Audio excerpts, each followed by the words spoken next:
ഭഗവതേ വാസുദേവായ ശ്രീ ഗുരുവായൂരപ്പ ശരണം. ശ്രീ ജഗദംബികായേ നമ. കൃഷ്ണായ വാസുദേവായ ദേവകീനന്ദനായ ച നന്ദഗോപകുമാരായ ഗോവിന്ദായ നമോ നമഃ. സർവമംഗളമംഗല്യേ ശിവേ സർവാർത്ഥസാധികേ ശരണ്യേ ത്രംബകേ ദേവി നാരായണീ നമോസ്തുതേ. ഇന്ന് ഭക്തിയുടെ മഹിമയാണ് വർണ്ണിക്കുന്നത്. ചോദിക്കണു അംബികേ, വിരക്തി വരാത്ത മധ്യമ പുരുഷൻ അവിടുത്തെ ജ്ഞാനം എളുപ്പം കരസ്ഥമാക്കാനുള്ള ഭക്തിമാർഗം പറഞ്ഞു തന്നാലും വിരക്തി വന്നിട്ടുമില്ല. മധ്യമ പുരുഷനാണ്, ഉത്തമ പുരുഷനായിട്ടുമില്ല. എന്നാലും അമ്മയെ പ്രാപിക്കാനുള്ള മാർഗം പറഞ്ഞു തരണേ എന്നാണ് പറയുന്നത്. മോക്ഷപ്രാപ്തിക്ക് 3 ഉപായങ്ങളുണ്ടെന്ന് പ്രസിദ്ധമാണ്. എന്താ അതൊക്കെ?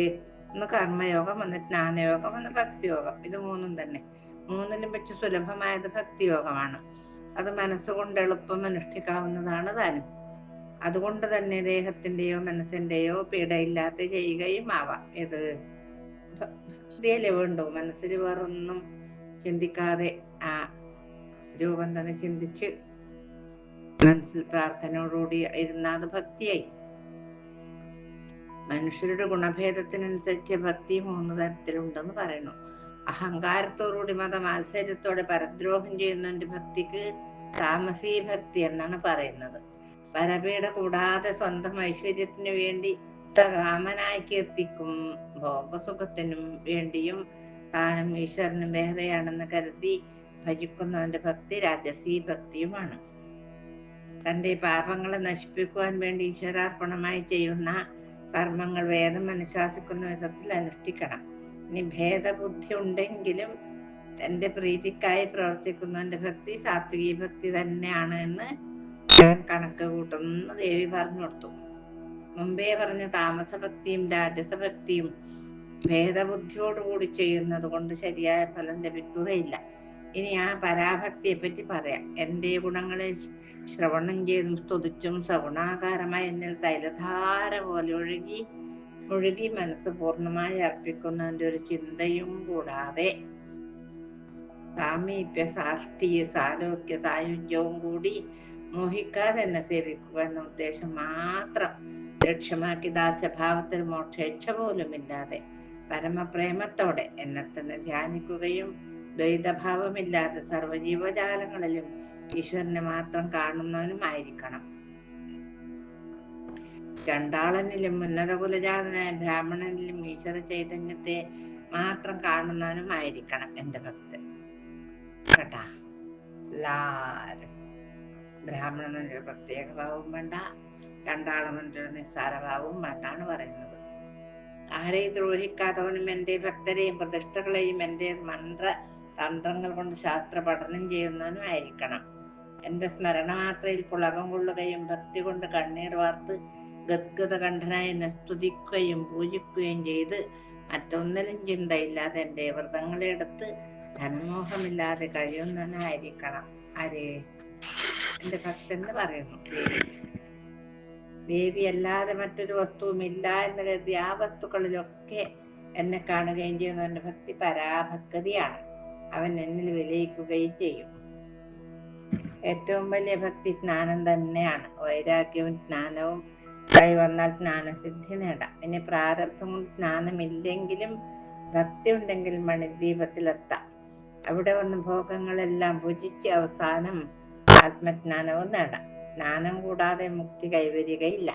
തന്നിൽ തന്നെ ഇരിക്കുന്ന ആ ചൈതന്യം ദേവി തന്നെയാണെന്ന് കരുതുന്നവൻ മരണമില്ല. എന്നിൽ കാണുന്ന എന്റെ ഉയർച്ചക്കും എല്ലാത്തിനും കാരണം പുതാ ദേവി തന്നെയാണെന്ന് വിചാരിച്ചു നിൽക്കുന്നവൻ മരണമില്ല എന്ന് പറയുന്നു. കണ്ഠത്തിലെ മാല കാണാൻ പറ്റാത്തതുപോലെ ബ്രഹ്മം അജ്ഞാനം കൊണ്ട് മറഞ്ഞിരിക്കുകയാണ്. ജ്ഞാനം ഉദിക്കുമ്പോൾ അജ്ഞാനം മറഞ്ഞു പോകും. ശരിയായ ജ്ഞാനം വരുമ്പോൾ ഉള്ളതുപോലെ കാണാൻ സാധിക്കും. ആത്മാവിൽ ഞാൻ കണ്ണാടി പോലെ നിൽക്കുകയാണ്.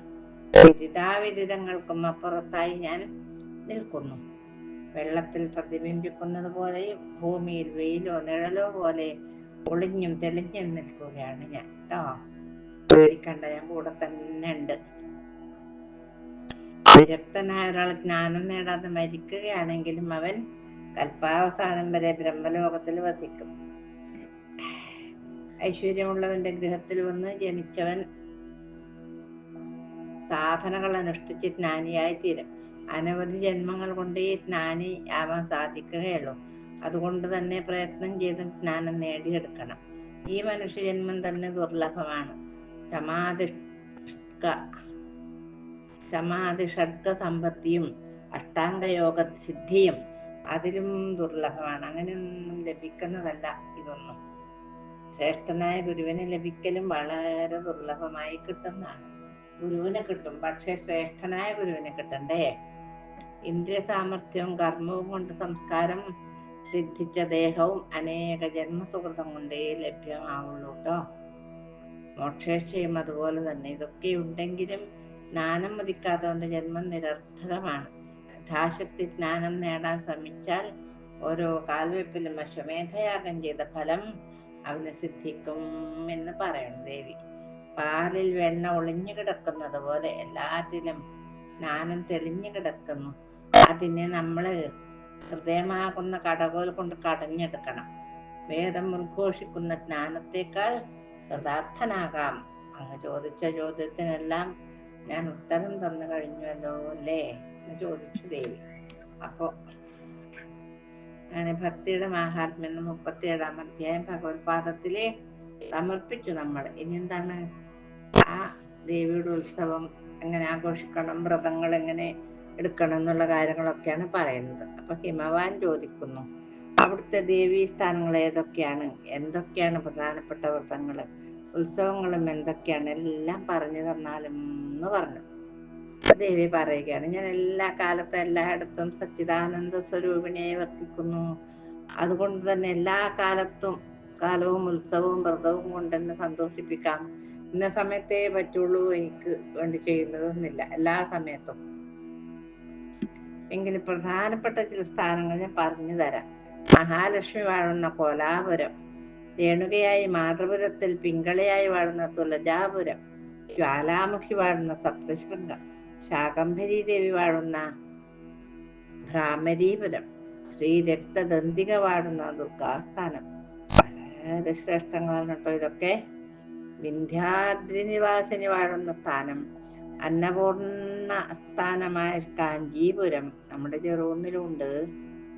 ശ്രീ ചന്ദ്രലാ മഹാസ്ഥാനം, കൗശികി, ഭീമാദേവി, വിമല എന്നീ സ്ഥാനങ്ങളും ഉത്തമങ്ങളാണ് കേട്ടോ. ഒന്നിനൊന്ന് മെച്ചാണ് ഇതൊക്കെ. നീലാദ്രിയുടെ ശൃംഗത്തിൽ നീലാംബാസ്ഥാനം, ജംബൂ നദീശ്വരി വാഴുന്ന ശ്രീനഗരം, നേപ്പാളിൽ വാഴുന്ന മഹാകാളി, ചിദംബരത്തിൽ മീനാക്ഷി വാഴുന്ന സ്ഥാനവും ഉത്തമ സ്ഥാനങ്ങളാണ്. സുന്ദരീദേവിയുടെ പുരമായ വേദാരണ്യം, പരാശക്തി ഏകാംബരം, യോഗീശ്വരി വാഴുന്ന മദാലസ മഹാസ്ഥാനം, ചീനദേശത്തിൽ നീല സരസ്വതി സ്ഥാനം, വൈദ്യനാഥത്തിൽ ബംഗളാസ്ഥാനം, ശ്രീലോകനാഥയായ എന്റെ ഇന്ദ്രമായ മണിദ്വീപം. എനിക്ക് ഏത് സ്ഥലത്തിനേക്കാൾ എനിക്കിഷ്ടം എന്റെ മണിദ്വീപമാണ്. കാമരൂപദേശത്തിൽ ത്രിപുരഭൈരവിയുടെ യോനീമണ്ഡലം, ഇവയൊക്കെ ഏറ്റവും പ്രധാനപ്പെട്ട സ്ഥാനങ്ങളാണ്. കാമരൂപദേശത്തിൽ ഈ ക്ഷേത്രത്തിൽ ദേവി പ്രതിമാസം രജസ്വലയാവും അത്രേ. ഇവിടെയൊക്കെ ദേവി പർവ്വതാകാരിയായി പർവ്വതങ്ങളിൽ വസിക്കുന്നു. മാസം തോറും ഈ ക്ഷേത്രം 4 ദിവസം അടച്ചിടുന്നാണ് പറയുന്നത്. പുഷ്കരം എന്ന സ്ഥലത്ത് ഗായത്രി ദേവിയായും, അമരേശത്തിൽ ചണ്ഡികയായും, പ്രഭാസത്തിൽ പുഷ്കരാക്ഷിയായും, നൈമിഷത്തിൽ ലിംഗധാരിണിയായും, ആഷാഢിയിൽ അവിടെ രതീദേവിയായും, പുഷ്കരാക്ഷത്തിൽ എന്ന പുരുഭൂതയായും, കണ്ഠമുണ്ടി മഹാസ്ഥാനത്തിൽ ദണ്ഡിനീ ദേവിയായും, ഭാരതഭൂമിയിൽ ഭൂതിയായും, ഹരിശ്ചന്ദ്രത്തിൽ ചന്ദ്രികയായും, ശ്രീശൈലത്തിൽ ശങ്കരപ്രിയയായും പോരാ, ജപേശ്വരത്തിൽ ത്രിശൂലയായും, നാഗുലത്തിൽ നകുലേശ്വരിയായും, ആമ്രാതകേശ്വരത്തിൽ സൂക്ഷ്മയായും, പിന്നെ മഹാകാളത്തിൽ ശാങ്കരിയായും, മധ്യമേശ്വരത്ത് ശർവപത്നിയായും, ശർവൻ എന്ന് വെച്ചാൽ മഹാദേവന്റെ പത്നി ശ്രീ പാർവതി, ഗയയിൽ മംഗളാദേവിയായും ഭൈരവത്തിൽ ഭൈരവിയായും കേദാരത്തിൽ മാർഗദായിനി ദേവിയായും കുരുക്ഷേത്രത്തിൽ താണുപ്രിയയായും നാകുലത്തിൽ സ്വയംഭൂയായും ധനഖലത്തിൽ ഉഗ്രയായും വിമലേശ്വരത്തിൽ വിശ്വേശയായും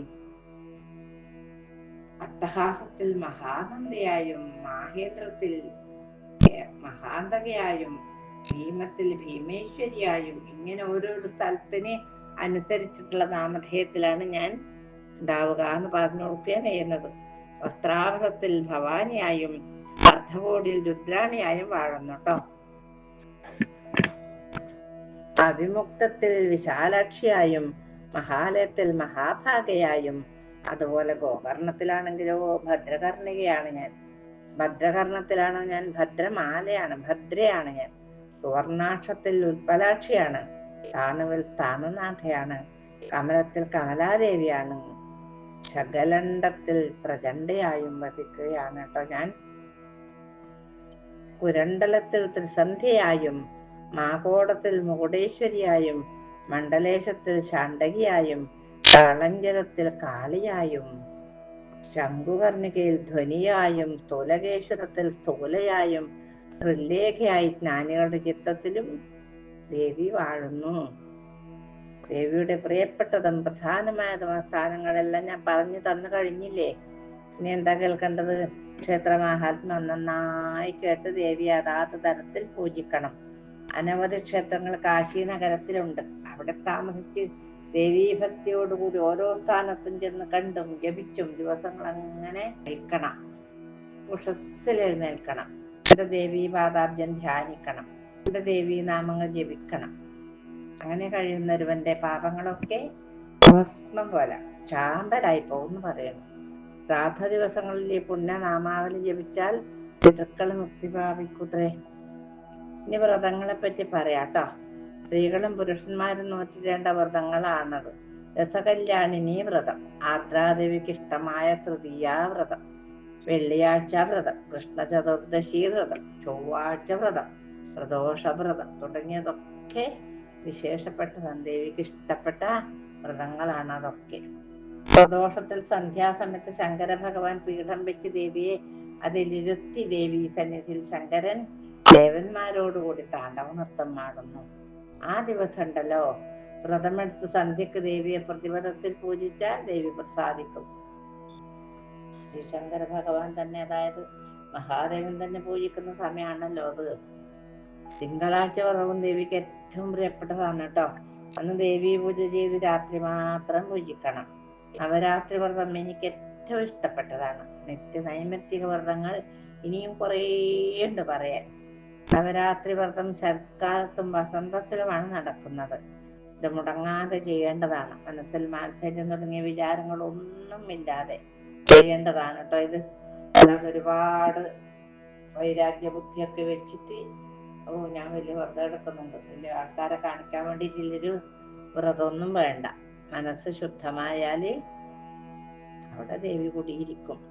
അങ്ങനെ ചെയ്യുന്നവർ എനിക്ക് ഏറ്റവും പ്രിയപ്പെട്ടവനും അവൻ സായുജ്യമടയുകയും ചെയ്യും. ചൈത്രമാസത്തിലെ വെളുത്ത പക്ഷത്തിൽ വരുന്ന തൃതീയ തിഥിയിൽ ദേവി ശങ്കരനോടുകൂടി പൂജിക്കണം. മഹാദേവനോട് കൂടിയാണ് അന്ന് ദേവിയെ പൂജിക്കേണ്ടത് എന്ന് പറയുന്നു.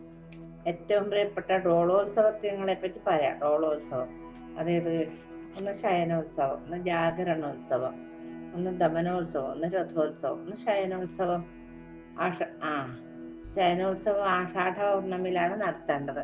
ജാഗരണോത്സവമാണെങ്കിലോ കാർത്തിക പൗർണമിയിലും ദമനോത്സവം ചൈത്ര പൗർണമിയിലുമാണ് നടത്തേണ്ടത്. രഥോത്സവം ആഷാഢത്തിലെ ശുക്ല തൃതീയയിലാണ് നടത്തേണ്ടത്. പവിത്രോത്സവം ശ്രാവണ പൗർണമിയിലാണ് നടത്തേണ്ടത്. ഇതൊക്കെയാണ് എനിക്ക് ഏറ്റവും പ്രിയപ്പെട്ട ഉത്സവങ്ങൾ. ഗംഭീരായില്ലേ? എപ്പോഴും ഉത്സവം തന്നെ. സുവാസിനികളെയും കന്യകമാരെയും മടുക്കളെയും പുഷ്പം തുടങ്ങിയ ദ്രവ്യങ്ങളോടുകൂടി പൂജിച്ച് ഒട്ടും പിശുക്ക് കാണിക്കാൻ പാടില്ല. അങ്ങനെ ഭക്ഷണം മതി എന്ന് പറയുന്നത് വരെ ഊട്ടണം. പ്രതിവർഷം എന്നെ ഈ പ്രകാരം പൂജ ചെയ്താൽ അവൻ ധന്യനാകും. മാത്രമല്ല എന്റെ പ്രീതിക്ക് പാത്രമാവുകയും ചെയ്യും. ഭക്തി ഇല്ലാത്തവനും ശിഷ്യനല്ലാത്തവനും ഈ ഉപദേശങ്ങൾ നൽകരുത്. ഇത്രയും പറഞ്ഞ് ദേവി തന്റെ ആ വ്രത ഉപാസന എന്ന ഭാഗം ഇവിടെ സമർപ്പിക്കുകയാണ്. ഇനി കായേന വാചാ മനസേന്ദ്രിയർവാ ബുദ്ധ്യാത്മനാ വാ പ്രകൃതി സ്വഭാവാത് കരോമി യദ്യത് സകലം തസ്മൈ നാരായണായേതി സമർപ്പയാമി.